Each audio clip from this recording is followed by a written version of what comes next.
How's it going, guys? Andrew here with Justified EDC, and I got a quick new knives and gear video, or I don't really know how I'm going to start categorizing these as I'm doing the whole new knives and gear videos in smaller batches, kind of doing 2 or 3 things at a time. But got 2 new knives to check out here, a fixed blade and a folder, and just had these both out so you could see what they're both going to be. But we're going to start off with the fixed blade. I'm just going to jump right into this here. This is the Great Eastern Cutlery Hunter. And again, I don't know a ton about, I'm still getting into the whole traditional knives world. And because GEC is mostly known for their slip joints, a lot of their product numbers and names and designs are all kind of still confusing to me. So I know this is the Hunter model, and again, I'll show you all of the markings here. So I believe that's the model number down here, if that means anything to you guys. There you can see there. This is in carbon steel. If I'm not exactly sure, but if I'm correct, my guess is this is probably 1095, like Great Eastern Cutlery usually uses, as far as I know. But this is a really cool little knife, and this is one that I've been wanting to check out for a while. I've been wanting to check out a Great Eastern Cutlery fixed blade for a while. I got to handle one from someone that they sell them in a pair, I believe, that was, it looks basically like a fixed blade version of a sod buster, where you just have a straight back with a kind of that bull nose sod buster blade. And then they had one similar handle, but with a Warncliffe blade. So I had seen that, but I never owned one.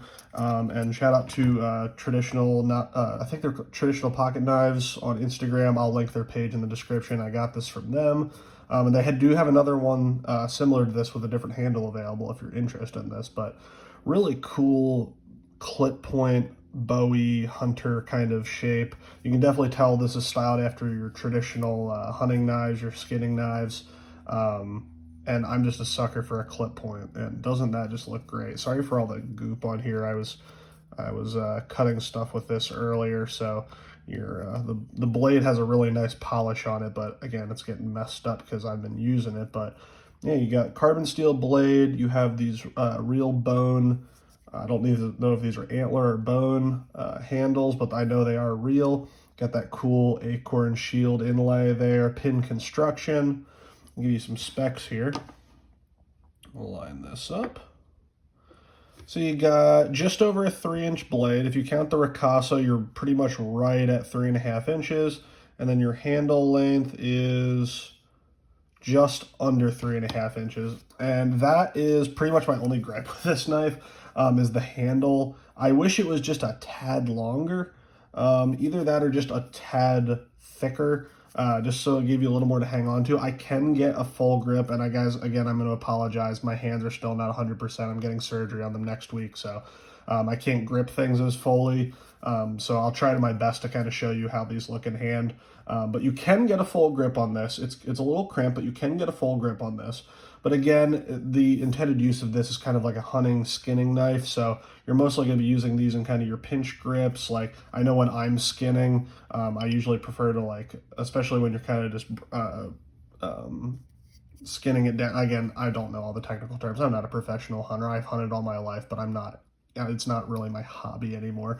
But when I'm skinning, I'm usually holding the blade up like that, working down the animal. So not a huge deal. You're not really going to be monkey fisting this in any kind of hunting applications. But I also just wanted to try this out as an EDC because it does have decently thin blade stock. My guess is this is about an 1/8 inch thick. And then again, it gets a little thinner when you have that swedge. It did come with a very sharp edge, as all of Great Eastern Cutlery knives usually do. But as you can see here, the other thing that they did, which they always do on these, is gives it a very, very short, small micro bevel. And my guess is that they polished this on a wheel, because I don't know if you can kind of see that reflection towards the edge where it kind of looks contoured towards the edge, or they kind of polished it on a belt after they sharpened it. So I'd prefer to see a little bit wider of an edge bevel, just to give you a little more cutting performance. Now, again, I know this is a traditional knife, made in traditional ways to traditional patterns, so I'm not knocking it for that. It is very, very sharp, but one thing I did run into is, again, when you have that kind of really short bevel, especially up on the tip here, It doesn't go quite to the tip, so it was a little harder to pierce into something. But again, nothing a good sharpening can't take care of. And the edge is very sharp and does slice very nice because even with that edge bevel on there, you come down to a very nice thin edge, and the edge bevel is sharp and even, as I can tell. I will take a look under the microscope later. You have your sharpening choil there that, yep, it's fine. Again, a little triangular, so I know some people worry about that being like a fracture point, but this isn't exactly a hard use knife. So the other thing that I'm not super fond of right now is the guard. I just don't like guards on knives in general. It kind of limits how you can hold the knife. Like, I really wish this wasn't here so I could kind of choke up a little bit more on the knife onto that ricasso, give you a little more handle. The back part here that doesn't stick out as far is fine, especially because you can overshoot it like that. I'm kind of thinking about grinding this down to a similar size as this side, kind of match it there. Especially because if I'm going to be carrying this as an EDC knife, I want to be able to use it in all of my standard grips, which you can do fairly comfortably. Reverse grip edge in, that pokes into you, obviously, which would help if that was removed because it doesn't hurt you as much on that side. But again, not exactly the intended purpose of this knife. Comes with a great leather sheath. It did come with a belt strap attachment, just kind of your standard vertical on the belt carry. I literally never carry knives like that, and I intend to keep this knife. So I cut it off because I wanted to carry it in the pocket. So it's basically just a glorified pocket sheath now, or pocket slip, but it still has the retention on there. It works just fine, not too thin. Nice quality leather. GEC usually does, or at least the other ones I've handled. Nice thick leather.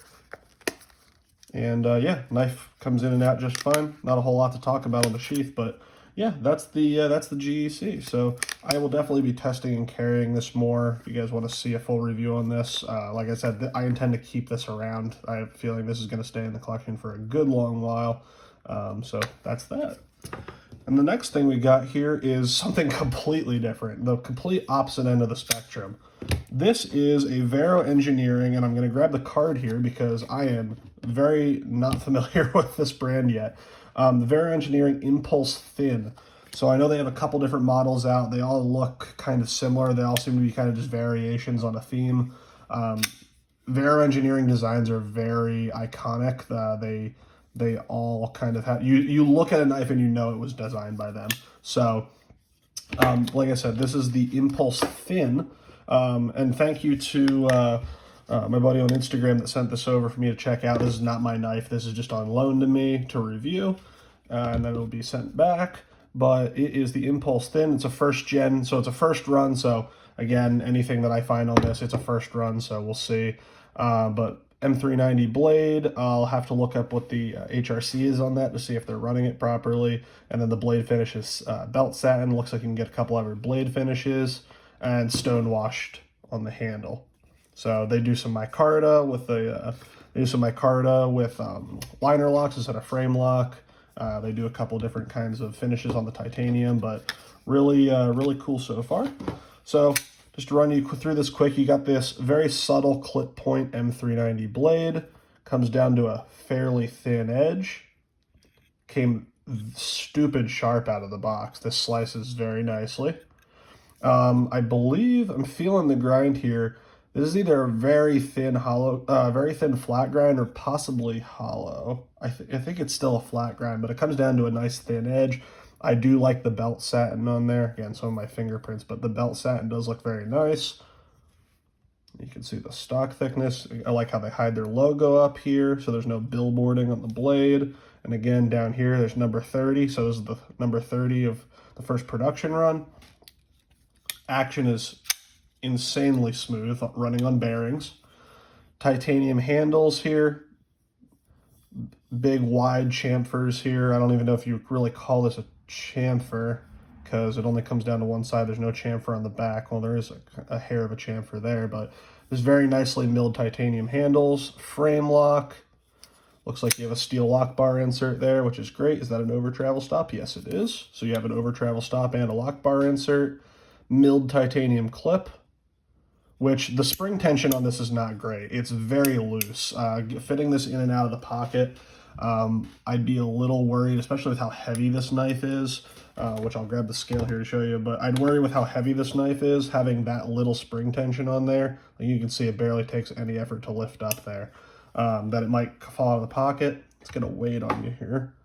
5.1 ounces, so not a light knife, but not a super heavy knife either. Looks like we probably have some yeah, we have some skeletization down there. Let me grab my handy dandy light here so you can see plenty of skeletization down in there inside the handles. And then overall specs here, I'll give you some lengths. So you have about 3.5 inch of cutting edge, a hair over, past that sharpening choil, and then your handle length here, got 1, 2, 3, 4, 5 inches of handle. This, when I looked at these online, I did not think they were this big. And I'm not sure if it's really, the scale of this is really coming up for you on camera, but here you can see both of my hands, I wear medium-sized gloves.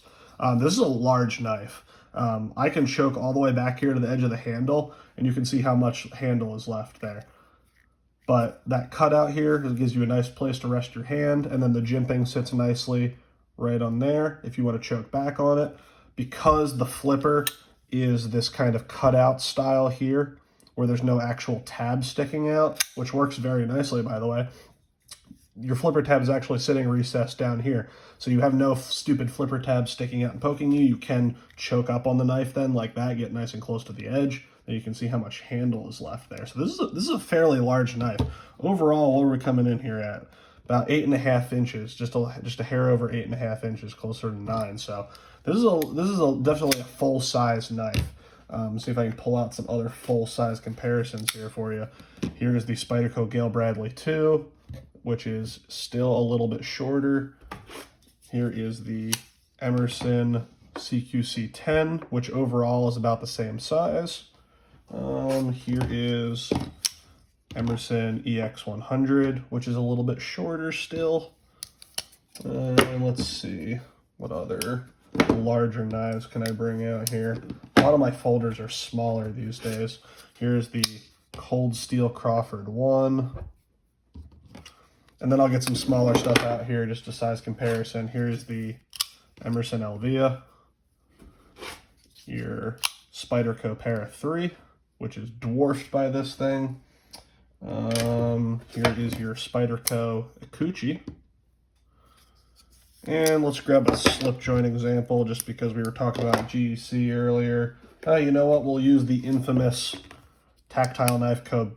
Bear, which if you haven't watched my last video on that, definitely go watch that and keep an eye on an update. But there's some size comparisons there, just because I don't do size comparisons on a lot of first impressions videos, just because that's not really what I'm setting out to do. I'm trying to just give you an overall impression of the knife, and then I go into the size comparisons and stuff once I do the full review. But because this knife surprised me in its size so much, I wanted to make sure that I touched on that, just so you guys are aware, if you ever get one of these, just how large this is. And again, this is the Impulse Thin. So, and again, I'm not as familiar with Vero engineering stuff, so I don't know if the thin means thinner blade stock or thinner scales. But honestly, feeling this, you have a pretty decent thickness on this. See if I can get you a reading here. So this is like a 1/2 inch thick. Honestly, I don't think it really needs any more thickness. So if the regular, I'm already forgetting the model name, if the regular Impulse is thicker than this, I'd go out on a limb and say it might be a little too thick, because this feels great in the hand. Again, for a folder, for a frame lock that's all metal, this actually feels decently comfortable in hand, and because it's neutral enough, you can do all your standard grips fairly comfortably. That's pretty great. Like I said, the flipper works very well. You do have cutouts on either side of the blade here, so you can reverse flick it. Reverse flick right-handed works very well. Thumb is not very easy. I probably wouldn't have even bothered with the thumb cutout on this side, and I'll tell you why, especially for lefties here, but it's kind of hard to get in there. Really, the best way, if you were trying to slow roll this out, is kind of pinch it between your thumb and your middle finger, and kind of break that detent, get your that cut out a little farther away from the frame. So get that out and then slow roll it with your thumb. So if that's what you want to do, that works just fine. And then, so I wondered if they put this in here for lefties. And again, I'm not a lefty, so I can't do this all that well, but you can get it. But that brings me to the next thing, that the only issue that I found with this so far, other than the tension on the clip, is this is very sensitive to lock bar pressure. When I first got this out of the box, I kind of held it like this to go to flip it, and I had my middle finger there on the lock bar, and you cannot get that to open at all. And I barely have any pressure on that. It is a very sensitive detent. So once you get your finger off of there, so either if you hold it back here on this part of the frame, which is a little awkward, feels like it's going to kind of fly out of your hand, you're kind of left in an awkward grip. That works well. Or the way I found is you kind of hold it down here on the clip, just like that, and then it flies open. So once you get used to it, it's not that bad, but just be aware that this is hypersensitive to lock bar pressure. Would have liked to see that solved. Not a big fan of that. So frame locks in general can be really finicky, but that's just something to be aware of. Just learning how to hold the knife, but action is insane. Look how smooth that is. And again, I'm not one to really like obsess over super fidgety actions. It's not really what I use my knives for, but it is nice when they have them, and this one does it very, very well. So yeah, just an overall really cool knife. But I'm going to stop talking here before this video gets too long, but let me know what you guys think of these two. If you want to see full reviews on either of these, I know this one's a little out of my wheelhouse. I haven't done a whole lot with higher end folders. I used to be a lot more into them than I am now, so I do know a fair bit about them. But if you want to see a full review on this, let me know. I'm definitely going to be doing one on the GEC. And as always, guys, I will see you in the next video.